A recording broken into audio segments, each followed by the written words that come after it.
അവിടെ പ്രാർത്ഥനകൾ നടക്കണം, ഖുർആൻ പാരായണം നടക്കണം, തസ്ബീഹ് നടക്കണം, സൽക്കർമ്മങ്ങൾ നിങ്ങളുടെ വീട്ടിൽ നടക്കണം എന്ന് പഠിപ്പിച്ച് പിറകെ റസൂലുള്ളാഹി സ്വല്ലല്ലാഹു അലൈഹി വസല്ലം പറഞ്ഞു, ഫഇന്നൽ ബൈതല്ലദീ തുഖറഉ ഫീഹി സൂറത്തുൽ ബഖറ, നിശ്ചയം സൂറത്തുൽ ബഖറ പാരായണം ചെയ്യപ്പെടുന്ന ഭവനങ്ങൾ, വീടുകൾ, സൂറത്തുൽ ബഖറ പാരായണം നടക്കുന്ന വീടുകൾ, ലാ യദ്ഖുലുഹു ശൈത്വാൻ, അത്തരം വീടുകളിൽ പിശാച് പ്രവേശിക്കുകയില്ല.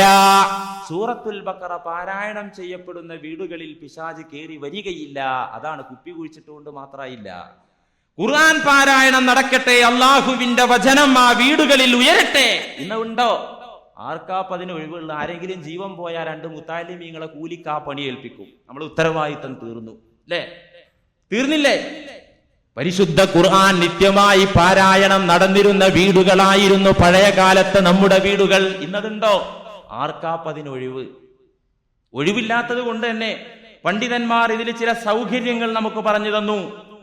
സൂറത്തുൽ ബഖറ മുഴുവൻ ഓതാൻ എല്ലാവർക്കും എല്ലാ സമയത്തും എല്ലാ ദിവസവും അവസരം ഒത്തുകൊള്ളണമെന്നില്ല.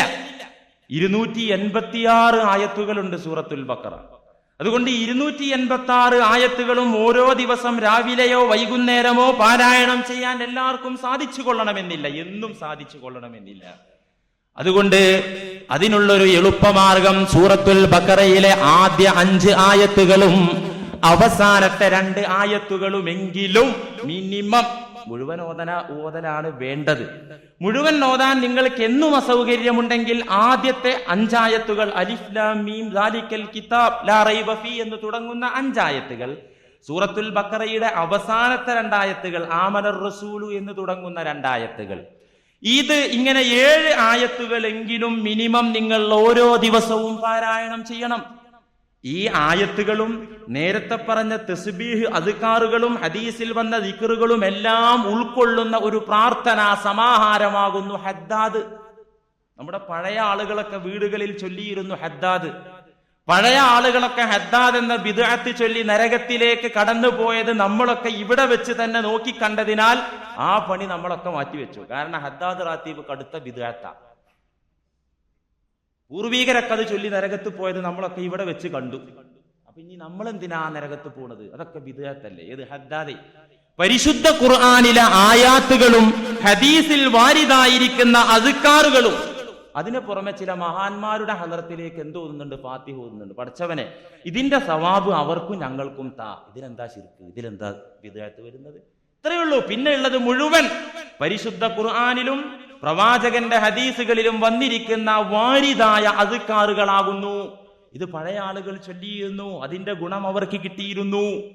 അപ്പൊ നേരത്തെ പറഞ്ഞ ബിസ്മില്ലാഹില്ലദീ ലാ യദുറു മഅസ്മിഹി ശൈഉൻ ഫിൽ അർളി വലാ ഫിസ് സമാഇ വഹുവസ് സമീഉൽ അലീം, അല്ലാഹുവിന്റെ നാമം എവിടെയുണ്ടോ ആ നാമത്തോടുകൂടെ ആകാശത്ത് നിന്നോ ഭൂമിയിൽ നിന്നോ ഒരു ഉപദ്രവവും വരികയില്ല എന്നർത്ഥം വരുന്ന സുന്ദരമായ തസ്ബീഹ് ദിക്റുകൾ. ഇതൊക്കെ തന്നെ നാം പതിവാക്കുമ്പോൾ ഇത്തരം ഉസ്വാസുകളും അസ്വാസ്ഥ്യങ്ങളും നമുക്ക് വരാതെ നമുക്ക് രക്ഷപ്പെടാൻ സാധിക്കും. പ്രിയപ്പെട്ടവരെ, പഴയ ആളുകൾ പഠിപ്പിച്ചതും പറഞ്ഞതും ഒക്കെ വിഡ്ഢിത്തമാണ് എന്നാണ് പലരും മനസ്സിലാക്കിയത്. പഴയ ആളുകൾ പറഞ്ഞു തന്നതൊക്കെ അതൊക്കെ ഇല്ലാത്തതാണ്. കുറച്ചൊക്കെ ഉണ്ടാവും, കാളക്കൊമ്പത്താണ് ആകാശഭൂമികൾ നിൽക്കുന്നത് എന്ന ചില തമാശകളൊക്കെ ഉണ്ടാവും. ആ തമാശകൾ മാറ്റിവെച്ചാൽ പഴയ ആളുകൾ പറഞ്ഞു തന്നതൊക്കെ അബദ്ധമാണെന്ന് അങ്ങനെ പറയാൻ പറ്റൂ. ചില തമാശകൾ, ഇപ്പൊ നമ്മളും ചില തമാശയൊക്കെ പറഞ്ഞില്ലേ? അപ്പൊ ചില തമാശകൾ ഏതെങ്കിലും കിതാബിലൊക്കെ ചില ആളുകൾ എഴുതി വെച്ച തമാശകളൊക്കെ പറഞ്ഞു പഠിപ്പിച്ചിട്ടുണ്ടെങ്കിലും പഴയ ആളുകൾ പറഞ്ഞു തന്നതെല്ലാം അബദ്ധമാണെന്ന് പറയാൻ പറ്റൂല. ഇപ്പൊ എന്റെ നാട്ടിലൊക്കെ, എന്റെ വീട്ടിലൊക്കെ വയസ്സായ ആളുകൾ സന്ധ്യ മയങ്ങിയാൽ പറയും, ഇനി കുട്ടികളെ പുറത്തിറക്കരുത്, വീട്ടിലേക്ക് കയറ്റ്, വാതിലടക്ക്. ഇവിടെയുള്ള ആളുകൾ പറയാറുണ്ടോ എന്ന് എനിക്കറിയില്ല. കൊച്ചുകുട്ടികളെ സന്ധ്യ മയങ്ങിയാൽ പുറത്തു വിടാൻ പാടില്ല ഉമ്മാമ്മമാരും പഴയ ആളുകളൊക്കെ പറയും. ഇതിൽ ശരിയുണ്ടോ? നിങ്ങൾ മനസ്സിലാക്കിയിട്ടുണ്ടോ? ഇതൊക്കെ പണ്ഡിതന്മാരുടെ പാതിരാ പ്രഭാഷണങ്ങളിലൂടെ, അന്നൊന്നും ഇന്നത്തെ പോലെ കേസറ്റുകളോ പ്രസിദ്ധീകരണങ്ങളോ ഇല്ലല്ലോ. രാത്രികളിൽ നടത്തുന്ന പ്രഭാഷണങ്ങൾ കിതാബ് കൊണ്ട് മുന്നിൽ വെച്ചിട്ട് ഉസ്താദുമാര് പറഞ്ഞു കൊടുക്കല്ലേ. ഇത് കേട്ടത് കല്ലിൽ കൊത്തിവെച്ചതുപോലെ പഴയ ആളുകളുടെ മനസ്സിലുണ്ടായിരുന്നു. അങ്ങനെ അവർ പറയുന്നു, സന്ധ്യ മയങ്ങിക്കഴിഞ്ഞാൽ കുട്ടികളെ പുറത്തു വിടരുത്. അത് എവിടെന്നാ അവർക്ക് കിട്ടിയത്? ഇമാം ബുഖാരി ഉദ്ധരിക്കുന്ന ഹദീസിൽ കാണാം, നബി സല്ലല്ലാഹു അലൈഹി വസല്ലമ തങ്ങൾ പറയുന്നു, ഇദാ ജനഹൽ ലൈലു ഔ ഇദാ അംസൈതും, രാത്രി വന്നു കഴിഞ്ഞാൽ, സന്ധ്യയായി കഴിഞ്ഞാൽ, വൈകുന്നേരമായി കഴിഞ്ഞാൽ, ഇദാ ജനഹൽ ലൈലു, രാത്രിയുടെ ചിറക് വല്ല താഴ്ന്നു വന്നാൽ, രാത്രി തുടങ്ങിയാൽ, ഔ ഇദാ അംസൈതും, നിങ്ങൾ സന്ധ്യാസമയത്തായി കഴിഞ്ഞാൽ, കഫൂ സുബിയാനക്കും, നിങ്ങളുടെ കുട്ടികളെ നിങ്ങൾ വീട്ടിനകത്തേക്ക് വിളിച്ചു വരുത്തി വാതിലടക്കണം, അവരെ ബന്ധനത്തിലിടണം എന്ന് തന്നെ. വീട്ടിനകത്ത് അവരെ നിർത്തണം, പുറത്ത് വിടരുത്. എന്തുകൊണ്ട് സന്ധ്യ മയങ്ങിക്കഴിഞ്ഞാൽ ഇഴജന്തുക്കൾ ഉണ്ടാകാൻ ഇടയുണ്ട്, കുട്ടികൾക്ക് ബോധമില്ലല്ലോ, അതുമാകാം. നബി സല്ലല്ലാഹു അലൈഹി വസല്ലം പഠിപ്പിച്ചതിൽ പല അർത്ഥം ഉണ്ടാവും, നമ്മൾ കണ്ടതും കാണാത്തതുമായ നിരവധി സാധ്യതകൾ അതിനുണ്ടാകും. പക്ഷേ പ്രവാചകൻ എടുത്തു പറഞ്ഞത് ഇതിന്റെ കാരണം,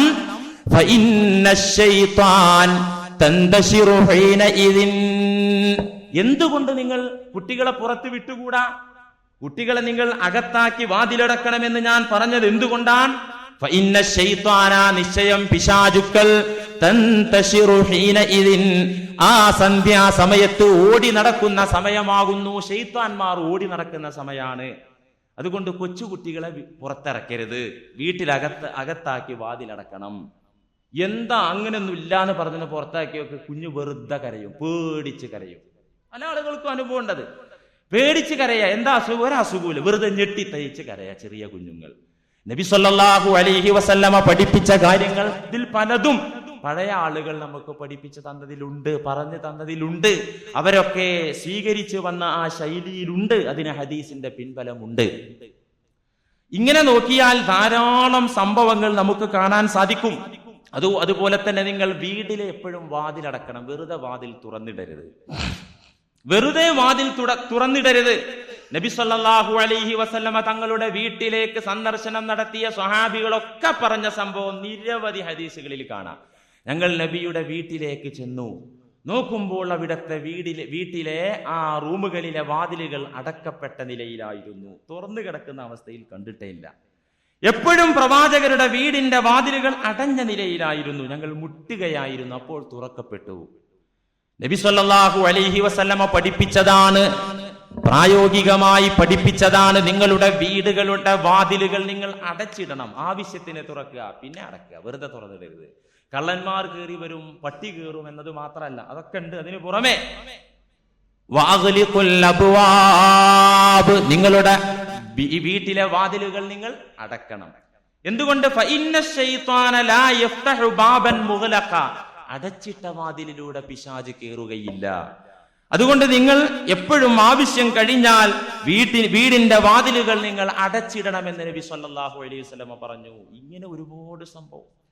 എന്തിനധികം മനുഷ്യനിൽ പിശാച് ബാധിക്കും എന്നതിന് വ്യക്തമായ തെളിവ് ഖുർആൻ തന്നെയാണ്. നിങ്ങൾ നോക്കൂ, പലിശക്കാരന്റെ അവസ്ഥ വിവരിച്ചുകൊണ്ട് അല്ലാഹു എന്താണ് പറഞ്ഞത്? അല്ലദീന യഅ്കുലൂന റിബാ ലാ യഖൂമൂന ഇല്ലാ കമാ യഖൂമുല്ലദീ യതഖബ്ബതുഹു ശൈത്വാനു മിനൽ മസ്. അല്ലദീന യഅ്കുലൂന റിബാ, പലിശ ഭുജിക്കുന്ന ആളുകൾ, ലാ യഖൂമൂന ഐ മിൻ ഖുബൂരിഹിം, അന്ത്യദിനത്തിൽ അവരുടെ ഖബറുകളിൽ നിന്ന് അവർ എണീക്കുകയില്ല. എപ്രകാരമല്ലാതെ? ഇല്ലാ കമാ യഖൂമുല്ലദീ യതഖബ്ബതുഹു ശൈത്വാനു മിനൽ മസ്. പിശാച് ബാധയേറ്റ മനുഷ്യൻ എണീക്കും ക്രമത്തിലല്ലാതെ ഇവൻ എണീക്കില്ല. പിശാച് ബാധയേറ്റ മനുഷ്യൻ എണീക്കുന്നത് എങ്ങനെയാണോ അങ്ങനെയായിരിക്കും പലിശ ഭക്ഷിക്കുന്ന ആളുകൾ ഖബറുകളിൽ നിന്ന് അന്ത്യദിനത്തിൽ എണീറ്റ് വരിക. ഇല്ലാത്ത ഒന്നിനോട് അള്ളാഹു സാദൃശ്യപ്പെടുത്തുകയില്ല, ഉപമിക്കുകയില്ല. ഉള്ളതിനോടെ അള്ളാഹു ഉപമിക്കൂ. അറബികൾക്കൊരു വിശ്വാസമുണ്ടായിരുന്നു. ചില ഭ്രാന്തന്മാരെ കുറിച്ച് അവർ പറയും, ഇതാ ജിന്ന് ബാധിച്ച ആൾ, പിശാച് ബാധിച്ച ആൾ എന്ന് അറബികൾ പറയാറുണ്ടായിരുന്നു. അവരുടെ വിശ്വാസത്തിൽ അങ്ങനെയൊരു കാര്യമുണ്ടായിരുന്നു, ജിന്ന് ബാധിച്ചതാണ് അയാളുടെ ഭ്രാന്തിന്റെ കാരണം. അന്ന് അറേബ്യയിലുള്ള ചില ആളുകൾ പറയാറുണ്ടായിരുന്നു. ഇതിനെ സ്ഥിരീകരിച്ചുകൊണ്ട്, ഇതിന് അംഗീകാരം നൽകിക്കൊണ്ട് അതിനെ വാസ്തവമാക്കിക്കൊണ്ട് ഖുർആൻ പറഞ്ഞു, നിങ്ങൾക്ക് പരിചയമുണ്ടല്ലോ, ജിന്ന് ബാധിച്ച മനുഷ്യന്റെ ഈ ലോകത്തെ അവസ്ഥ നിങ്ങൾക്കറിയുമല്ലോ. എന്താ അവസ്ഥ? എണീക്കാൻ പറ്റൂല, എണീറ്റ് നിന്നാൽ തന്നെ വീണുപോകും, കയ്യും കാലും തലയും നിലത്തിട്ടടിക്കും. ഇതൊക്കെ ജിന്ന് ബാധിച്ച മനുഷ്യന്റെ അവസ്ഥയാണ്. ഇതുപോലെ ആയിരിക്കും ഖബറുകളിൽ നിന്ന് ആഖിറത്തിലെ ഭ്രാന്തനായ പലിശക്കാരൻ എണീറ്റ് വരുന്നത്. അപ്പൊ ഉള്ള ഒന്നിനോടാണ് ഉപമിക്കുക. ഇപ്പൊ നമുക്കും അറിയാത്തൊരു കാര്യം പഠിപ്പിച്ചു തരുമ്പോൾ സാദൃശ്യപ്പെടുത്തി ഉദാഹരണ സഹിതം ഉപമപ്പെടുത്തി പറഞ്ഞു തരുമ്പോ മുശബ്ബഹ് ബിഹി ഏതിനോടാണോ സാദൃശ്യപ്പെടുത്തുന്നത് ആ സാധനം നമുക്ക് പരിചയമുള്ള സാധനമാകണം, അല്ലേ? പരിചയമില്ലാത്ത ഒന്നിനോട് ഉപമിക്കാൻ പറ്റുമോ? നമുക്ക് തിരിയില്ലല്ലോ. തിരിയാനും മനസ്സിലാകാനും കൂടുതൽ ഗ്രഹിക്കാനും വേണ്ടിയാണല്ലോ ഉപമ കൊണ്ട് പറയുന്നത്. അപ്പൊ അവർക്കൊക്കെ ഏതറിയാ? ജിന്ന് ബാധിച്ച മനുഷ്യൻ, പിശാച് ബാധയേറ്റ മനുഷ്യനെ കുറിച്ച് അവർക്കറിയാ. അങ്ങനത്തെ ആളുകൾ എണീക്കുന്നത് പോലെ ആയിരിക്കും പലിശ കഴിച്ച മനുഷ്യൻ ഖബറുകളിൽ നിന്ന് എണീക്കുക. അതിനെന്താ കാരണം? പലിശക്കാരൻ ഖബറിൽ നിന്ന് അങ്ങനെ എണീക്കാൻ കാരണം എന്താ? തഫ്സീറിൽ കാണാം, യകൂനു അഅലമ അഅലാഇഹി മിൻ ജസദിഹി ബത്നഹു. അവന്റെ ശരീരത്തിലെ ഏറ്റവും വലിയ സാധനം അവന്റെ വയറായിരിക്കും. അവന് താങ്ങിയാൽ പൊന്താത്ത വയറ്, വലിയ വയറ്. അവന് എടുത്താൽ പൊങ്ങാത്ത വയറ്. യകൂനു അഅലമ അഅലാഇഹി മിൻ ജസദിഹി ബത്നഹു. അവന്റെ തടിയേക്കാൾ വലിയ വയറായിരിക്കും അവന്. അപ്പൊ ആ വയറ് താങ്ങാൻ പറ്റാതെ എണീറ്റ് നിൽക്കും, അവൻ മറിഞ്ഞു വീഴും. അങ്ങനെ കയ്യും കാലും തലയും ഇട്ടടിച്ചവൻ വീണ്ടും എണീക്കാൻ ശ്രമിക്കും, വീണ്ടും അവൻ വീഴും. ഈ അവസ്ഥ നിങ്ങൾ കണ്ടിട്ടുണ്ടല്ലോ. എവിടെ നിന്ന് കണ്ടിട്ടുണ്ട്? ജിന്ന് ബാധിച്ച പിശാച് ബാധയേറ്റ മനുഷ്യനിൽ നിങ്ങൾ ധാരാളം കണ്ടിട്ടുണ്ടല്ലോ. ആ അവസ്ഥയായിരിക്കും പരലോകത്ത് പലിശക്കാരൻ എന്ന് പരിശുദ്ധ ഖുർആൻ. അപ്പൊ അതങ്ങനെ ഒരു സംഭവം ഉണ്ട് എന്ന് ഇതിൽ നിന്ന് നമുക്ക് മനസ്സിലാക്കാം. മാത്രമല്ല, പിശാച് ബാധയേറ്റ മനുഷ്യർക്കുണ്ടാകുന്ന അവസ്ഥകൾ മൻഹജുൽ ഖുർആൻ എന്ന ഗ്രന്ഥത്തിൽ കാണാം. ധാരാളം സംഭവങ്ങൾ നിങ്ങൾ ആലോചിച്ചു നോക്കൂ. പിശാച് പല രീതിയിലും മനുഷ്യനെ ഉപദ്രവിക്കും, പല രീതിയിലും മനുഷ്യനെ ക്ലേശിപ്പിക്കും എന്ന് പറഞ്ഞല്ലോ. എത്രത്തോളം എന്ന് വെച്ചാൽ, പഴയ ആളുകൾ വൈദ്യുതിയും വെളിച്ചവും ഒക്കെ വരുന്നതിന്റെ മുമ്പ് പഴയ ആളുകൾ പറഞ്ഞിരുന്നു, മനുഷ്യന് വഴി തെറ്റിക്കുന്ന പൊട്ടിപ്പിശാചുണ്ടായിരുന്നു. വഴി തെറ്റിക്കുന്ന, ഇപ്പൊ കരണ്ടൊക്കെ വന്നപ്പോ അവന്മാരെ എങ്ങോട്ടോ പോയി എന്നാ പറയുന്നത്. എന്തോ നമ്മളാരും കണ്ടിട്ടില്ലല്ലോ. ഏതായാലും അങ്ങനെ ഒരു സാധനം ഉണ്ടെങ്കിൽ തന്നെ അതിനും സാധ്യതയുണ്ട്. ഉമർ റളിയല്ലാഹു അൻഹുവിന്റെ ഖിലാഫത്ത് കാലത്ത് ഒരു മനുഷ്യനെ പിശാച് വഴി തെറ്റിച്ച് റാഞ്ചി കൊണ്ടുപോയ സംഭവം നിരവധി ഫിഖ്ഹ് ഗ്രന്ഥങ്ങളിൽ കാണാം. എന്താ സംഭവം എന്നറിയോ? ഒരു മസ്അലയുമായി ബന്ധപ്പെട്ട്, ഒരു വിഷയവുമായി ബന്ധപ്പെട്ടാണ് കർമ്മശാസ്ത്ര പണ്ഡിതന്മാർ ഈ ചരിത്രം ഉദ്ധരിച്ചിരിക്കുന്നത്. ഫുഖിദ റജുലുൻ ഫീ ഉമർ റളിയല്ലാഹു അൻഹുവിന്റെ കാലത്ത് ഒരു മനുഷ്യനെ കാണാനില്ലാതെയായി. فجاءته امرأته إلى أمير المؤمنين عمر بن الخطاب رضي الله عنه. ആ കാണാനില്ലാത്ത മനുഷ്യന്റെ ഭാര്യ അമീറുൽ മുഅ്മിനീൻ ഉമറുൽ ഫാറൂഖ് റളിയല്ലാഹു അൻഹുവിന്റെ സന്നിധിയിലേക്ക് വന്ന് ഫഖാലത്ത് ലഹു ദാലിക, ഈ സംഭവം പറഞ്ഞു. തന്റെ ഭർത്താവിന്റെ തിരോധാനവും, ബഹുമാനപ്പെട്ട ഖലീഫ, ഞാൻ ഒരുപാട് നാൾ എന്റെ പ്രിയതമനെ കാത്തിരുന്നു, പക്ഷെ കണ്ടില്ല. ഇനി ഞാൻ എത്ര നാൾ അയാൾക്ക് വേണ്ടി കാത്തിരിക്കണം? നാഥനില്ലാതെ ബന്ധനത്തിൽ ഇട്ടവളായിട്ട് ഞാൻ എന്റെ ബാക്കി ജീവിതം തള്ളി നീക്കണോ, അതോ ഞാൻ വേറെ വല്ലതും ചെയ്യണോ? ഒരു പരിഹാരം പറഞ്ഞു തന്നാലും. ഇപ്പൊ ഭർത്താക്കന്മാരെ കാണാനില്ല, ജീവിച്ചിരിപ്പുണ്ടോ മരിച്ചുപോയോ ഒന്നും അറിയില്ലെങ്കിൽ അതിന് ഇസ്ലാമിൽ നിയമമുണ്ട്. ആ പെണ്ണ് എന്നും നാഥനില്ലാതെ അദ്ദേഹത്തെ കാത്തിരിക്കേണ്ട കാര്യമില്ല. ഫസ്ഖ് എന്ന ഒരു നിയമമുണ്ട് ഇസ്ലാമിൽ. നബി സല്ലല്ലാഹു അലൈഹി വസല്ലമ പഠിപ്പിച്ചു തന്ന നിയമമാണത്, ഫസ്ഖ്. ആ നിക്കാഹ് ബന്ധത്തെ ദുർബലമാക്കാനും ആ കെട്ടഴിക്കാനും പെണ്ണിന് ഇസ്ലാം സ്വാതന്ത്ര്യം നൽകി. പെണ്ണെ, നീ എക്കാലത്തും അയാളെ കാത്ത് വിശന്നുകൊണ്ട് പട്ടിണി കിടക്കേണ്ട കാര്യമില്ല. നിനക്കാ നിക്കാഹ് ബന്ധം മുറിച്ചുകൊണ്ട് വേറെ ഒരു വിവാഹം നിനക്ക് അന്വേഷിക്കാവുന്നതാണ്. ഇതാണ് ഫസ്ഖ്. ഈ ഫസ്ഖിന്റെ മസ്അല പറയുന്ന ഭാഗത്താണ് കർമ്മശാസ്ത്ര പണ്ഡിതന്മാർ ഈ ചരിത്രം വിവരിച്ചിരിക്കുന്നത്. എന്തിനു പറയുന്നു? ഇദ്ദേഹത്തെ കാണാനില്ല. ഈ തിരോധാന കഥ അമീറുൽ മുഅ്മിനീന്റെ മുന്നിൽ വന്ന് സങ്കടത്തോടുകൂടെ ആ പെണ്ണ് പറഞ്ഞപ്പോ ഉമർ റളിയല്ലാഹു അൻഹു ആ പെണ്ണിനോട് പറഞ്ഞു, ഇന്തലിഖി തറബ്ബിസി 4 സിനീൻ. ഏതായാലും ആയല്ലോ, ഒരു 4 കൊല്ലം കൂടെ കാത്തിരിക്കും, നീ തിരിച്ചു പോ. 4 കൊല്ലത്തിനിടക്ക് നിന്റെ ഭർത്താവ് വന്നില്ലെങ്കിൽ, നിന്റെ സംരക്ഷണം അയാൾ ഏറ്റെടുത്തിട്ടില്ലെങ്കിൽ, അപ്പോൾ നമുക്ക് ഭാവി കാര്യം ചിന്തിക്കാം. ഇപ്പോൾ നീ പൊക്കോ, 4 വർഷം കഴിഞ്ഞു വാ. 4 വർഷം കഴിഞ്ഞു. അവളുടെ പ്രിയതമനെ അപ്പോഴും കാണാനില്ല. ജീവിച്ചിരിപ്പുണ്ടോ മരിച്ചുപോയോ ഒന്നും അറിയില്ല. 4 വർഷം കഴിഞ്ഞ് ആ പെണ്ണ് രണ്ടാമതും ഖലീഫയുടെ സന്നിധിയിലേക്ക് മടങ്ങി വന്നപ്പോ ഉമർ റളിയല്ലാഹു അൻഹു പറഞ്ഞു, ഇന്തലിഖി ഫഅതദി 4 അശ്ഹുരിൻ വഅശ്റാ, നീ തിരിച്ചു പോയിട്ട് 4 മാസവും 10 ദിവസവും ഇദ്ദയിരിക്കും. അത് വഫാത്തിന്റെ ഇദ്ദയാ. ഭർത്താക്കന്മാർ മരിച്ചാൽ ഭാര്യമാരുടെ മേലിൽ ഇസ്ലാം പറഞ്ഞിരിക്കുന്ന ഇദ്ദ ആചരണം 4 മാസവും 10 ദിവസവും. മരിച്ചു എന്ന് എന്നെ സങ്കല്പിച്ച് 4 മാസവും 10 ദിവസവും ഇദ്ദ ഇരുന്നിട്ട് വാ. ആ പെണ്ണ് വന്നു, ഇദ്ദ കഴിഞ്ഞു വന്നു. വന്ന സമയത്ത് ആ പെണ്ണിന്റെ രക്ഷിതാവിനെ വലിയനെ വിളിച്ചുകൊണ്ട് അമീറുൽ മുഅ്മിനീൻ പറഞ്ഞു, ഇനി ഇവൾ മറ്റൊരാളുടെ കാണാനില്ലാത്ത ഒരാളുടെ ഭാര്യയല്ല.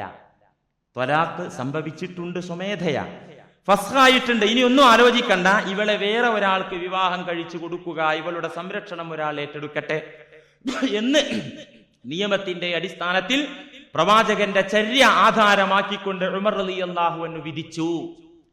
ഈ വിധി കഴിഞ്ഞ് അവളോട് പറഞ്ഞു, ഇദ്ദ ആചരിച്ച് വന്ന ആ പെണ്ണിനോട് പറഞ്ഞു, പെണ്ണെ ഇന്തലിഖി തസവ്വിജി മൻ ശിഇതി, നീ ഉദ്ദേശിച്ച ഒരാളെ നീ വിവാഹം കഴിച്ചോ, ഇനി പ്രശ്നമില്ല, സ്വസ്ഥതയോടുകൂടെ ജീവിച്ചോ. ഫതസവ്വജത്ത്, അവളെ വിവാഹം കഴിഞ്ഞു. വേറെ ഒരു ഭർത്താവിനെ കണ്ടെത്തി സുന്ദരമായി വിവാഹം കഴിഞ്ഞ് വളരെ സ്വസ്ഥതയോടുകൂടെ ജീവിച്ചു കൊണ്ടിരിക്കെ ഫജാഅ സൗജുഹൽ അവ്വൽ, നമ്മളെ ഒന്നാമത്തെ കാക്ക ഇങ്ങനെ കയറി വരുന്നുണ്ട്. സുബ്ഹാനല്ലാഹ്, കുടുങ്ങിയില്ലേ, ഇനി എന്തപ്പ ചെയ്യാ? ഉമർ റളിയല്ലാഹു അൻഹു ചോദിച്ചു, അയിനത്തദ്ഹബു, എടാ ചങ്ങാതി എവിടുന്നാ നീ വരുന്നത്? നീ വരാതിരുന്നാ പോരെയിരുന്നു. അപ്പൊ ആ സംഗതി ആകെ മറിഞ്ഞല്ലോ, ബുദ്ധിമുട്ടായല്ലോ, പ്രശ്നമായല്ലോ. എവിടെയായിരുന്നു ഇത്ര കാലം? എവിടെ നിന്നാണ് നീ വരുന്നത്? അപ്പോഴാണ് അദ്ദേഹം പറയുന്നത്, അമീറുൽ മുഅ്മിനീന്റെ മുന്നിൽ നിന്ന് ഒരു ന്യായമല്ലാത്ത കാര്യം പറയാൻ അക്കാലത്ത് ആർക്കും ധൈര്യമുണ്ടായിരുന്നില്ല. തെറ്റായ ഒരു കാര്യം ഉമറുൽ ഫാറൂഖിന്റെ മുന്നിൽ നിന്ന് പറയാൻ അക്കാലത്ത് അവിശ്വാസികൾക്ക് പോലും ധൈര്യമുണ്ടായിരുന്നില്ല. അങ്ങനത്തെ ഖലീഫയുടെ മുന്നിൽ വെച്ച് ഈ മനുഷ്യൻ പറഞ്ഞു, അമീറുൽ മുഅ്മിനീൻ, ഞാൻ പാതിരാത്രിയിൽ നടന്നു പോകവേ എന്റെ വഴിയൊക്കെ തെറ്റി പിശാച് തെറ്റിച്ച് എന്നെ ഒരു അറിയാത്ത പ്രദേശത്ത് ഞാൻ അങ്ങനെ ചെന്നെത്തിപ്പെട്ടു. എനിക്ക് വഴിയറിയില്ല. ഫവല്ലാഹി മാ അദ്രി ഫീ അയ്യി അർളില്ലാ, അല്ലാഹുവിന്റെ ഏത് ഭൂമിയിലാണ് ഞാൻ എത്തിപ്പെട്ടത് എന്നെനിക്കറിയില്ല. ഞാൻ നോക്കുമ്പോൾ അവിടെ ചില ആളുകളുണ്ട്, യസ്തഅബുദൂനനി, എന്നെ ആരാധിക്കുന്ന ഒരു വിഭാഗം പടപ്പുകൾ, എന്നെ ആരാധിക്കാൻ. എനിക്ക് പരിചയമില്ലാത്തൊരു പ്രദേശത്ത് ഞാൻ വഴി തെറ്റി, അങ്ങനെ പിശാചുക്കൾ എന്നെ തെറ്റിച്ച് റാഞ്ചി കൊണ്ടുപോയി. അങ്ങനെ അവിടെ എത്തിയപ്പോ അവിടെ ഒരു ഖൗമുണ്ട്, ആ ഖൗമ് യസ്തഅബുദൂനനി, എന്നെ ആരാധിക്കുക. ഞാൻ അത്ഭുതപ്പെട്ടു പോയി. അങ്ങനെ എനിക്ക് അവിടെ നിന്ന് മോചനമില്ലാതെ ദീർഘനാളുകൾ ഞാൻ അവിടെ കഴിച്ചു കൂട്ടവേ ഒരിക്കൽ സത്യവിശ്വാസികളായ ഒരു വിഭാഗം ജിന്നുകൾ ആ വഴി വന്നു. ഏത്? ഞാൻ നിഷേധികളായ മുശ്രിക്കുകളായ ജിന്നുകളുടെ ബന്ധനത്തിലാണ് ഞാൻ ഉണ്ടായിരുന്നത്. വർഷങ്ങൾ കഴിഞ്ഞ് ഒരു സുപ്രഭാതത്തിൽ അതുവഴി സത്യവിശ്വാസികളായ ജിന്നുകൾ കടന്നു വന്നു. സത്യവിശ്വാസികളായ ജിന്നുകൾ ഈ മുശ്രിക്കുകളായ ജിന്നുകളോട് ഏറ്റുമുട്ടി യുദ്ധം ചെയ്തു. യുദ്ധത്തിൽ മുശ്രിക്കുകളായ ജിന്നുകൾ തോറ്റോടി, ഞാൻ മോചിതനായി. ഫകുന്തു ഫീ മഗ്തനമൂഹു, വിശ്വാസികളായ ജിന്നുകൾക്ക് യുദ്ധാനന്തര സ്വത്തായി കിട്ടിയതിൽ ഒന്ന് ഞാനായി. അവർക്ക് കിട്ടിയ വനീമത്ത് സ്വത്തിൽ ഞാനും പെട്ടു. അവര് പറഞ്ഞു, സുബ്ഹാനല്ലാഹ്, ഇത് ഇൻസാണല്ലോ, മനുഷ്യനാണല്ലോ. എടാ ചങ്ങാതി, നീ എങ്ങനെ ഈ താവളത്തിലെത്തി? ഇവിടെ ജിന്നുകളുടെ ലോകമാണല്ലോ, നീ എങ്ങനെ ഇവിടെ എത്തി? ഫഅഖ്ബർതുഹും ഖബരി, ഞാൻ എന്റെ സംഭവങ്ങളെല്ലാം വിശ്വാസികളായ ജിന്നുകൾക്ക് പറഞ്ഞു കൊടുത്തപ്പോ അവർ ഒന്നും ചോദിച്ചില്ല, ഒന്നേ എന്നോട് പറഞ്ഞുള്ളൂ, നിനക്കിപ്പോ നാളെ കാലത്ത് എവിടെ എത്തണം? നിനക്ക് എവിടെയാണ് എത്തേണ്ടത്? നിന്റെ താല്പര്യം എന്താ? എവിടേക്ക് പോകാനാ താല്പര്യം? ഫഖുൽതു, ഞാൻ ഉടനെ പറഞ്ഞു, അൽ മദീന, മദീനയിൽ ഹിയ അർളി വ അർളു റസൂലില്ലാഹി സ്വല്ലല്ലാഹു അലൈഹി വസല്ലം, എന്റെ നാട് മദീനയാണ്, നബി സല്ലല്ലാഹു അലൈഹി വസല്ലം തങ്ങളുടെ നാടും മദീനയാണ്, എനിക്ക് അവിടെ എത്തിയാ മതി.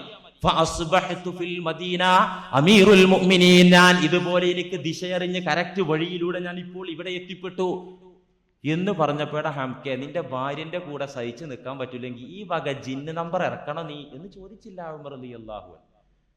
ചിലർക്കുണ്ടാവും ഈ കഥ കേട്ടപ്പോ ചിലരൊക്കെ ആലോചിക്കുന്നുണ്ടാവും, എന്നാ ഈ പഹച്ചിയിൽ നിന്ന് രക്ഷപ്പെടാൻ ഒരു ജിന്ന് കഥ ഇറക്കിയിട്ട് ഇവിടെ നാട് വിട്ടാലോ, വരുമ്പോഴേക്ക് അവളാരെങ്കിലും ഒക്കെ കൊണ്ടുപോയിട്ട് സലാമത്താകാലോ, നമുക്ക് വേറെ കല്യാണം കഴിക്കാം.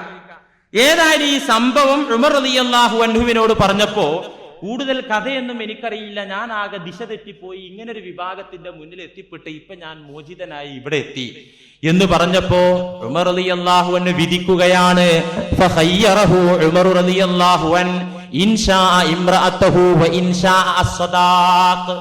എന്നാ പിന്നെ ഒരു കാര്യം ചെയ്യാം, ഇൻഷാ ഇംറഅതഹു, നീ വേണമെങ്കിൽ നിന്റെ ആ ഭാര്യനെ നിനക്ക് തിരിച്ചെടുക്കാം, അയാൾ തൊലാക്ക് ചൊല്ലി യുദ്ധ കഴിഞ്ഞാൽ മതിയല്ലോ. വ ഇൻഷാ സ്വദാഖ, അല്ലെങ്കിൽ നിനക്ക് നീ അവൾക്ക് കൊടുത്ത മഹർ തിരിച്ചു വാങ്ങിക്കോ, അവരങ്ങനെ സുഖമായിട്ട് ജീവിച്ചോട്ടെ.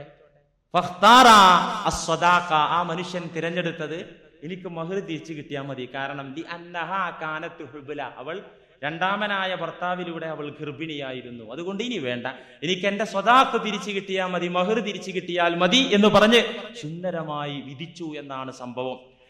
ഇത്തരത്തിലുള്ള ധാരാളം സംഭവങ്ങൾ കാണാം. മൻഹജുൽ ഖുർആൻ എന്ന ഗ്രന്ഥത്തിൽ കാണാം ജിന്നുബാധയേറ്റ മനുഷ്യർക്കുണ്ടാകുന്ന അവസ്ഥകൾ. ഒന്ന് ദാഇമുൻ നൗം ബിഹൈസു ലാ യുഹിബ്ബു അൻ യഖൂമ മിനൻ നൗം ലിൽ അക്ലി വശുർബി, ഭക്ഷണം കഴിക്കാൻ പോലും എണീക്കാതെ ഉറങ്ങുന്നെ, ഫുൾ ടൈം ഉറങ്ങുക, ഭക്ഷണം കഴിക്കാൻ പോലും എണീക്കാൻ താല്പര്യമില്ലാത്ത ഉറക്ക്, ഇത് ഉണ്ടാകാം ജിന്നുബാധയിലൂടെ. അതുപോലെ തന്നെ പണ്ഡിതന്മാർ പറഞ്ഞു, അല്ലാ യുഹിബ്ബൻ നളാഫത വലൽ വുദൂഅ വയക്റഹുൽ മാഅ, ശുദ്ധിയാക്കാൻ ഇഷ്ടപ്പെടുന്നില്ല, വൃത്തിയാക്കാൻ ഇഷ്ടപ്പെടുന്നില്ല, കുളിക്കാൻ ഇഷ്ടമല്ല, ഉളു എടുക്കാൻ ഇഷ്ടമല്ല, വെള്ളത്തിന് വെറുപ്പ് തോന്നുക, വെള്ളം വെറുക്കുക, ഇങ്ങനെ ഒരു അവസ്ഥ. ഇതിന്റെ നേരെ ഓപ്പോസിറ്റ് വയുഹിബ്ബുൽ ഇസ്തിഹ്മാമ, എപ്പോഴും ബാത്റൂമിൽ പോകണം, ബാത്റൂമിൽ കയറിയാലോ നേരം വെളുത്ത് കയറിയാലോ ഒരു 11 മണിയാകാതെ ഇറങ്ങി വരൂല, അതൊരു തരം പൈശാചിക ബാധയാണ്. പല രീതിയിലുണ്ടാവൂതേ, അതൊരു തരം പൈശാചിക ബാധയാണ്. വയുഹിബ്ബുൽ ഇസ്തിഹ്മാമ. അതുപോലെ തന്നെ ഇരുട്ടിനെ ഇഷ്ടപ്പെടുക, ഇരുട്ടില് പുറത്തേക്ക് വലിച്ചുകൊണ്ടാ വീണ്ടും ഇരുട്ടറയിലേക്ക് ഓടിപ്പോവുക, ഇങ്ങനെയുള്ള അവസ്ഥ. നഖവും മുടിയൊക്കെ വെറുതെ നീട്ടുക, അത് മുറിക്കാൻ പറഞ്ഞാൽ കേൾക്കാതിരിക്കുക. ചില ആളുകളെ വിരലൊക്കെ ഇങ്ങനെ നീളാറുണ്ടല്ലോ, അതൊക്കെ ഒരു തരം പിശാചുബാധയാണെന്ന് മനസ്സിലാക്കിക്കോളൂ. തമാശ പറയല്ലേ, ഇതൊക്കെ ഹദീസിന്റെ അടിസ്ഥാനത്തിൽ ആ പണ്ഡിതന്മാർ പറഞ്ഞു തരുന്നത്. അതുപോലെ തന്നെ വൽ ഇഹ്സാസു ബിൽ ഖൗഫി അവിശക്കി, പേടി, ഭയങ്കര പേടി, വെറുതെ പേടി, ആശങ്ക അല്ലെങ്കിൽ സംശയം. ഒരാൾ നോക്കിയാൽ മതി, അതാ അവനെന്നെ എനിക്ക് ചെയ്തത്. നോക്കിയാൽ ഒരുത്തൊരു ഭ്രാന്തൻ എന്റെ നാട്ടില് വലിയ ഉരുളൻ കല്ലുമായിട്ട് ഇങ്ങനെ വരുന്നുണ്ട്, മുല്ലയെ എനിക്ക് കിട്ടണം എന്ന് പറഞ്ഞിട്ട്. എന്തേ മുല്ലാക്കാൻ ആവശ്യം? ഒന്നുമല്ല, എനിക്ക് മുല്ലാക്കയാണ് സിഹിർ ചെയ്തത്. ആരട ചങ്ങാതി ഹുസൈനെ നിന്നോട് ഇത് ഈ കഥ പറഞ്ഞത്? വാങ്കില് പറഞ്ഞല്ല, വാങ്കില് മുല്ലാക്ക എനിക്ക് ചെയ്തു എന്ന് പറഞ്ഞ് ഞാൻ അപ്പ കേട്ടു. വാങ്കില് പതാ പറഞ്ഞത് എന്നോട്. വാങ്ക് കേട്ടപ്പോഴും എനിക്കെതിരെ സിഹിർ ചെയ്തു എന്നാ അവന് തോന്നുന്നത്. ഇങ്ങനെ ഇപ്പൊ എന്റെ നാട്ടിലുണ്ട് ഒരു സുഹൃത്ത്, കട നടത്തുന്ന ആളാ. റോട്ടിലൂടെ പോകുന്ന ഒരാൾ ചുമ്മാ വെറുതെ നോക്കിയാ എന്താ നോക്കുന്നത്? ഇപ്പൊ ചെയ്തതൊന്നും പോരാ, ഇനിയും ചെയ്യാനാ? വെറുതെ സംശയം. എന്താ സുബ്ഹാനല്ലാഹ്, അള്ളാഹു കാത്തിരക്ഷിക്കട്ടെ. ഇങ്ങനൊരു അവസ്ഥ ഉണ്ടായ വല്ലാത്തൊരു ബുദ്ധിമുട്ടാണ്. ഇങ്ങനെയുള്ള ആളുകളെ നിങ്ങളൊക്കെ കണ്ടിട്ടുണ്ടാവും, എന്ത് മാനസിക ബുദ്ധിമുട്ടുണ്ടാവും അവർക്ക്. നിങ്ങൾ ആലോചിച്ച് നോക്കണം. ഇങ്ങനെ വെറുതെ ആശങ്ക, വെറുതെ പേടി, അല്ലെങ്കിൽ കാരണമില്ലാതെ കരയാ, സബബിൻ കാരണമില്ലാതെ ചിരിക്കുക, ഇതൊക്കെ പിശാച് ബാധ എന്നല്ല. നാടിനരമ്പുകൾക്ക് പ്രശ്നം പറ്റിയിട്ട് അങ്ങനെയും വരാം. ഒരു സൈക്കാട്രിസ്റ്റിനെ കാണിച്ചു നോക്കിക്കോ, വിരോധമല്ല, അതൊക്കെ നല്ലതാണ്. ഈ ശാരീരിക പ്രശ്നം മൂലം വരാ, നിരമ്പിന് പറ്റിയ ക്ഷതം കൊണ്ട് വരാം, അങ്ങനെയൊക്കെ വരാം. അല്ലാതെ പിശാച് ബാധയിലൂടെയും ഇത്തരം സംഭവങ്ങൾ ഉണ്ടാകാം. അതുപോലെ തന്നെ ചില രൂപങ്ങൾ കാണുക, നടക്കുന്നിടത്തൊക്കെ എന്റെ പിറകിലൊരാളുണ്ട് തോന്നുന്നെ. നോക്കിയാ കാണൂല, എന്നാ ചിലപ്പോ ഇങ്ങനെ ഉണ്ട് എന്നിങ്ങനെ തോന്നും. ഇങ്ങനെ ചില ശിബുഹുകൾ കാണുക, ചില രൂപങ്ങൾ കാണുക. അതുപോലെ തന്നെ ഉറക്ക സമയത്ത് ഉച്ചത്തിൽ പേടിച്ച് കരയുക, ഉറക്കിനിടയിൽ എണീറ്റ് നടക്കുക. അങ്ങനെ കിണറിൽ വീണ ആളുകളുണ്ട്. ഇതൊക്കെ പ്രശ്നങ്ങളാണ്, ഉറക്കിനിടയിൽ എണീറ്റ് നടക്കുക. അതുപോലെ തന്നെ സാധാരണ അറിയാവുന്ന നന്നായി ഹൃദ്യസ്ഥമാക്കിയ കാര്യങ്ങൾ മറന്നു പോവുക, അമിതമായ മറവി. ഇതൊക്കെ ജിന്നുബാധയിലൂടെ ശൈത്താന്റെ ഉപദ്രവത്തിലൂടെ ഉണ്ടാകും. ഇത് പണ്ഡിതന്മാർ എങ്ങനെയാ പറഞ്ഞത്? മൻഹജുൽ ഖുർആൻ എന്ന ഗ്രന്ഥത്തിൽ ഹദീസിന്റെ അടിസ്ഥാനത്തിലാണ് പണ്ഡിതന്മാർ പറഞ്ഞത്. ഇതിനൊക്കെ നമുക്ക് തെളിവുണ്ട്. ഇപ്പൊ നിങ്ങൾ ആലോചിച്ച് നോക്കൂ, വലിയ മറവി എന്നതിന് ഒരു ഉദാഹരണം പറയാം. ഇമാം ത്വബറാനി ഉദ്ധരിക്കുന്ന ഹദീസിൽ കാണാം, അൻ ഉസ്മാൻ ഇബ്നു അബുൽ ആസ് റളിയല്ലാഹു അൻഹു, പ്രമുഖ സ്വഹാബിയാണ്. ഉസ്മാൻ ഇബ്നു അബുൽ ആസ് റളിയല്ലാഹു അൻഹു പറയാണ്, ശകൗതു ഇലാ റസൂലില്ലാഹി സ്വല്ലല്ലാഹു അലൈഹി വസല്ലം നിസിയാനൽ ഖുർആൻ. ഞാൻ നബിയോടൊരിക്കൽ പരാതി പറഞ്ഞു. എന്താ പരാതി പറഞ്ഞത്? പരിഭവം പറഞ്ഞു. നബിയെ, നിസിയാനൽ ഖുർആൻ അങ്ങനെ മറന്നു പോവെന്നെ. ഞാൻ എപ്പോഴും ഓതുന്ന സൂറകൾ എന്നെ മറന്നു പോവാണ്. നബി സല്ലല്ലാഹു അലൈഹി വസല്ലമയുടെ പഹയാനി വീണ്ടും വീണ്ടും ആവർത്തിക്കാത്തത് കൊണ്ടാണ്, അല്ലാത്ത പ്രശ്നമല്ല എന്ന് പറഞ്ഞില്ല. നബി തങ്ങൾ അവിടത്തെ പവിത്രമായ കരം കൊണ്ട് എന്റെ നെഞ്ചത്തടിച്ചു. ഖാല ഉസ്മാൻ, ഈ അടി കൊണ്ട ഉസ്മാൻ പറയാണ് റളിയല്ലാഹു അൻഹു പറയാൻ, ഫമാ നസീതു മിൻഹു ശൈഅൻ ബഅദ അൻ അദ്കുറഹു. നബിയോട് ഞാൻ ഈ കാര്യം പറഞ്ഞ് അവിടത്തെ പവിത്രമായ കരം എന്റെ നെഞ്ചത്ത് തട്ടിയതിന് ശേഷം ഫമാ നസീതു മിൻഹു ശൈഅ, ഞാൻ പഠിച്ചതൊന്നും മറന്നിട്ടേയില്ല. അടിക്കേണ്ടവർ അടിക്കേണ്ടിടത്ത് അടിച്ചാൽ ഇറങ്ങേണ്ടവർ ഇറങ്ങേണ്ടിടത്തേക്ക് ഇറങ്ങിപ്പോകും. അതങ്ങനെയാണ് അതിന്റെ സംഭവം. ഈ ഹദീസ് തന്നെ ഇമാം ബൈഹഖിയുടെ റിപ്പോർട്ടിൽ കാണാം. ഖാല ഉസ്മാൻ എന്നവർ പറയാ, ഇസ്തഅമലനി റസൂലുള്ളാഹി സ്വല്ലല്ലാഹു അലൈഹി വസല്ലം, നബി തങ്ങൾ എന്നെ ഒരു നാട്ടിലേക്ക്, ഞാൻ അടങ്ങുന്ന 6 അംഗ സമിതിയെ ഒരു നാട്ടിലേക്ക് ഉദ്യോഗസ്ഥന്മാരായി നിയമിച്ചു. ഇസ്ലാമിക ഗവൺമെന്റിന്റെ കീഴിൽ ഉദ്യോഗസ്ഥന്മാരായി നിയമിക്കേണ്ടതും പിരിച്ചുവിടേണ്ടതും അന്ന് നബി സല്ലല്ലാഹു അലൈഹി വസല്ലമ തങ്ങളാണ്. ഞാൻ അടങ്ങുന്ന 6 ആളുകളെ ഒരു നാട്ടിലേക്ക് ഉദ്യോഗസ്ഥന്മാരായി നബി സല്ലല്ലാഹു അലൈഹി വസല്ലമ നിയമിച്ചു. ഫകുന്തു അസ്ഗറ സിത്ത, ആ 6 പേരുടെ കൂട്ടത്തിൽ ഏറ്റവും ചെറിയ ആൾ ഞാനായിരുന്നു. ഉസ്മാൻ ഇബ്നു അബിൽ ആസ് റളിയല്ലാഹു അൻഹു പറയാൻ, ഏറ്റവും പ്രായം കുറഞ്ഞ ആള് ഞാനായിരുന്നു. അങ്ങനെ ആ നാട്ടില് ഉദ്യോഗസ്ഥനായി എത്തിയ അന്ന് തന്നെ എനിക്ക് മദീനയിലേക്ക് പോരണം. എന്തേ കാര്യം? വല്ലാത്ത അസ്വാസ്ഥ്യം, വല്ലാത്ത മാനസിക ബുദ്ധിമുട്ട്. എത്രത്തോളം എന്ന് വെച്ചാൽ, ഞാൻ സ്ഥിരമായി ഓതാറുള്ള സൂറ ബഖറ പോലും എനിക്ക് ഓതാൻ കഴിയുന്നില്ല. ഞാൻ വെറുതെ മറന്നു പോകുന്നു. സ്ഥിരമായി ഓതുന്ന സൂറകൾ പോലും ഓതാൻ പറ്റാത്ത അവസ്ഥ ആ നാട്ടിലെത്തിയപ്പോൾ എനിക്ക് വല്ലാത്ത മനപ്രയാസമുണ്ടായി. ഇനി എന്താ ചെയ്യാ? അവിടെ ഉണ്ടല്ലോ ജ്യോത്സ്യന്മാർ, അവിടെ പോയില്ല. ഞാൻ ഉടനെ തന്നെ മദീനയിലേക്ക് തിരിച്ചെത്തി. തിരുസന്നിധിയിൽ വന്നുകൊണ്ട് പറഞ്ഞു, നബിയെ, സാധാരണ ഓതാറുള്ള സൂറത്തുൽ ബഖറ പോലും ഞാൻ വെറുതെ മറന്നു പോവുകയാണ്. കൂട്ടത്തിൽ വല്ലാത്ത മാനസികാസ്വാസ്ഥ്യം. ഇതിനൊരു പരിഹാരം വേണം. നബി സല്ലല്ലാഹു അലൈഹി വസല്ലമ അപ്പോൾ ചെയ്ത ആത്മീയ ചികിത്സ എന്താ? ഈ ആത്മീയ ചികിത്സയൊക്കെ നമുക്ക് പറ്റും. എന്താ അവിടെന്ന് ചെയ്തത്? ഫവളഅ യദഹു അലാ സ്വദിരി, നബിയുടെ കൈ എന്റെ നെഞ്ചത്ത് വെച്ചിട്ട് ഫഖാല, അവിടെന്ന് പറഞ്ഞു, യാ ഇബ്ലീസ് ഉഖ്റുജ് മിൻ സ്വദരി ഉസ്മാൻ. നബി സല്ലല്ലാഹു അലൈഹി വസല്ലമ പറഞ്ഞത് അതാണ്. അവിടത്തെ കൈ എന്റെ നെഞ്ചിൽ വെച്ചിട്ട് പറഞ്ഞു, യാ ശൈത്താൻ, പിശാചേ, ഉഖ്റുജ് മിൻ സ്വദരി ഉസ്മാൻ, ഉസ്മാനിന്റെ ഹൃദയത്തിൽ നിന്ന് പുറത്തു പോട ശൈത്താനെ എന്ന് പറഞ്ഞു. അതോടുകൂടെ എനിക്കെന്തോ ഭാരം ഇറക്കി വെച്ചതുപോലെ സമാധാനമായി.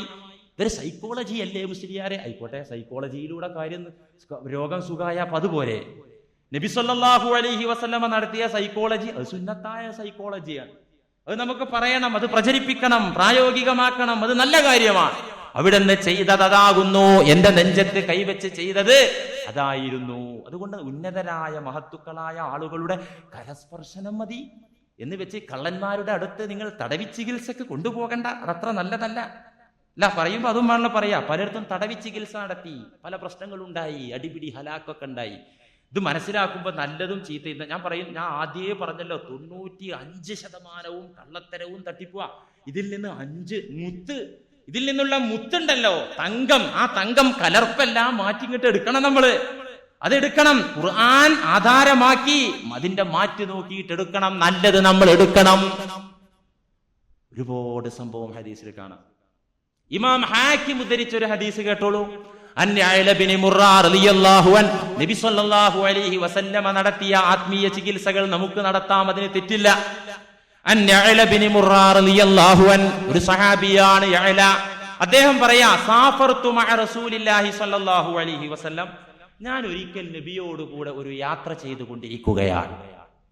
ഇങ്ങനെ യാത്ര ചെയ്തുകൊണ്ടിരിക്കെ യാത്രാമധ്യേ ഫജാഅതുഹും റഅതുൻ, വഴിവക്കിൽ ഒരു സ്ത്രീ അതിന്റെ കുഞ്ഞിനെയും എടുത്തുകൊണ്ട് വഴിയിൽ വന്നു, നബിയുടെ അടുത്തേക്ക് ഓടി വന്നു. എന്നിട്ട് പറഞ്ഞു, യാ റസൂലല്ലാഹ്, ഇന്ന ബിനി ഹാദാ, അങ്ങ് ഈ കാണുന്ന ഈ കുഞ്ഞുണ്ടല്ലോ, ഇത് എന്റെ കുട്ടിയാണ്. ഇവൻ ഒരു തരം പൈശാചിക രോഗമുണ്ട്, 7 വർഷമായി തുടങ്ങിയിട്ട്. യഅഖുദുഹു കുല്ല യൗമിൻ മർറത്തൈനി യാ റസൂലല്ലാഹ്, ഓരോ ദിവസവും 2 തവണയെങ്കിലും ഇവൻ നിലം പതിച്ചുകൊണ്ട് കിടന്നുരുളും നബിയെ. ശാരീരികമായി ഒരു കുഴപ്പവും ഇവന് കണ്ടിട്ടില്ല, ഒരു പ്രശ്നവുമില്ല. ഭക്ഷണം ഇവൻ കഴിക്കും, നല്ല ആരോഗ്യമുണ്ട്, ചുറുചുറുക്കുണ്ട്, എല്ലാം ഓക്കെ. ഓരോ ദിവസവും 2 തവണയെങ്കിലും അബോധാവസ്ഥയുണ്ടായി ചില പൈശാചിക പ്രവർത്തികൾ ഇവനിൽ നിന്ന് കണ്ടുകൊണ്ടിരിക്കുന്നു. അതുകൊണ്ട് പരിഹാരം വേണം നബിയേ. കൊണ്ടുപോടാ ഡോക്ടറുടെ അടുത്ത് ചികിത്സിക്കടാ എന്ന് പറഞ്ഞു ഒഴിവാക്കി. അതൊരു മാർഗമാണ്, തെറ്റൊന്നുമില്ല. അതൊരു സബബാണ്, ചികിത്സിക്കാം. അതുപോലെ തന്നെ നബി എന്താണ് ആ സമയത്ത് ചെയ്തത്? പ്രവാചകർ ആ സ്ത്രീയോട് പറഞ്ഞു, ഉദുനീഹി, ആ കുട്ടിയെ ഇങ്ങോട്ട് അടുത്തേക്ക് കൊണ്ടുവരൂ. ഒട്ടകപ്പുറത്താ നബി സല്ലല്ലാഹു അലൈഹി വസല്ലമ തങ്ങളും അതുപോലെ തന്നെ യഅല ഇബ്നു മുർറ റളിയല്ലാഹു അൻഹു റദീഫായി സഹയാത്രികനായി കൂടെയുണ്ട്. പ്രവാചകർ പറഞ്ഞു ഈ സ്ത്രീയോട്, ഉദുനീഹി, ഇങ്ങോട്ട് അടുത്തേക്ക് കൊണ്ടുപോവാ മോനെ, കൊണ്ടുപോവാ. അങ്ങനെ അടുത്തേക്ക് കൊണ്ടുവന്നപ്പോ ഫതഫല ഫീഹി, പ്രവാചകരുടെ പവിത്രമായ ഉമിനീരിൽ നിന്ന് അല്പമെടുത്ത് ആ കുഞ്ഞിന്റെ വായിലേക്കാക്കി കൊടുത്തു. പവിത്രമായ ഉമിനീര്. ആ ഉമിനീരല്ലേ ഒരു യുദ്ധത്തിൽ പങ്കെടുത്ത സ്വഹാബിമാർക്ക് എല്ലാവർക്കും ഭക്ഷണം കഴിക്കാൻ മാത്രം വിശാലമായ ബറക്കത്ത് ഭക്ഷണത്തിലുണ്ടായത്. ഒരാടിനറുത്തിട്ട് ഒരുപാട് ആളുകൾ ഭക്ഷണം കഴിച്ച സംഭവം ഹദീസിലുണ്ടല്ലോ. അല്പം ഉമിനീര്, അത് ഇവിടുത്തെ മുഅ്ജിസത്താണ് കേട്ടോ. ഇതൊക്കെ എന്ത് പഴഞ്ചൻ വൃത്തികേട്! ഈ ഉമിനീരിന്റെയും കഫത്തിന്റെയൊന്നും കഥ പറയല്ലേ മുസ്ലിയാരെ എന്ന് പറഞ്ഞിട്ട് കാര്യമില്ല. ഇസ്ലാമാണ് ഈ പറയുന്നത്. റസൂലുള്ളാഹി സ്വല്ലല്ലാഹു അലൈഹി വസല്ലമ തങ്ങളുടെ പരിശുദ്ധമായ ഉമിനീരൽപ്പം എടുത്ത് ഫതഫല ഫീഹി, ആ കുട്ടിയുടെ വായിൽ വെച്ചിട്ട് പറഞ്ഞു, ഉഖ്റുജ് യാ അദുവല്ലാഹ് വ അന റസൂലുള്ളാഹ്. ഉഖ്റുജ് യാ അദുവല്ലാഹ്, അല്ലാഹുവിന്റെ ശത്രുവേ പുറത്തുപോ ഈ കുഞ്ഞിൽ നിന്ന്.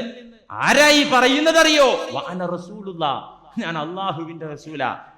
കുറച്ച് സ്ട്രോങ്ങിലാ പറയുന്നത്. ഞാൻ അള്ളാന്റെ റസൂലാണടാ പറയുന്നത്. അള്ളാഹുവിന്റെ ശത്രുവേ പോ പുറത്ത് എന്ന് പറഞ്ഞപ്പോ ആ കുഞ്ഞിന്റെ അക്കാലം 7 വർഷം നീണ്ട പഴകിയ രോഗം അതുമൂലം ഭേദമായി എന്ന് ഇമാം ഹാക്കിം ഉദ്ധരിക്കുന്ന ഹദീസിൽ കാണാം.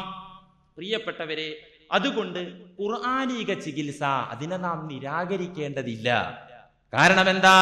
പരിശുദ്ധ ഖുർആൻ പറഞ്ഞതെന്താ? വനുനസ്സിലു മിനൽ ഖുർആനി മാ ഹുവ ശിഫാ. സൂറത്തുൽ ഇസ്രായിൽ കാണാ, വഖുൽ ജാഅൽ ഹഖ് വസഹഖൽ ബാതിൽ ഇന്നൽ ബാതില കാന സഹൂഖാ. ജാഅൽ ഹഖ്, സത്യം വന്നു. വസഹഖൽ ബാതിൽ, എല്ലാ ബാതിലുകളും പോയിക്കൊണ്ടിരിക്കുകയാണ്, തകർന്നുകൊണ്ടിരിക്കുകയാണ്. അപ്പൊ സിഹർ എന്ന് പറയുന്നത് ബാത്തിലാണ്. ജ്യോത്സ്യന്മാരെ സമീപിക്കൽ അത് ബാത്തിലാകുന്നു, അത് തിന്മയാകുന്നു, തെറ്റാകുന്നു. അതുപോലെ തന്നെ ശിർക്കിന്റെ രീതിയിലുള്ള ചികിത്സകൾ ബാത്തിലാകുന്നു. ആ ബാത്തിലൊക്കെ പോയി ഹഖ് വരണം. ആ ബാത്തിലിന്റെ സ്ഥാനത്ത്, തെറ്റുകളുടെ സ്ഥാനത്ത് സത്യം വരണം. ആ സത്യം ഏതാ? പരിശുദ്ധ ഖുർആൻ.